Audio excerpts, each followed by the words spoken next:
గురుమూర్తి sir, అందరికీ నా యొక్క హృదయపూర్వక వందనములు. ఈరోజు కనుమరుగవుతున్నటువంటి March cultural social service society ఆధ్వర్యంలో జానపద సంక్రాంతి సంబరం సాంస్కృతిక కార్యక్రమాలని గొప్పగా నిర్వహించినటువంటి మన గురప్ప నాయుడు గారికి, వారికి సహకరించినటువంటి ప్రతి ఒక్కరికి మనందరి తరపున ధన్యవాదాలు, కర్తావధానంతో మనం తప్పకుండా చెప్పాల్సింది.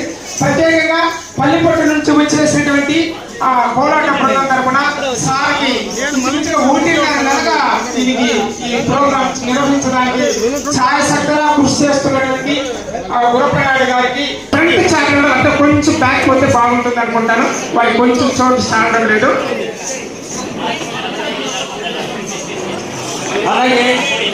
అలాగే రెడీ అయిన వాళ్ళు భరతనాట్యము మరియు ఇతర కార్యక్రమాలు రెడీ అయిన వాళ్ళు ఇక్కడికి వచ్చి పేరు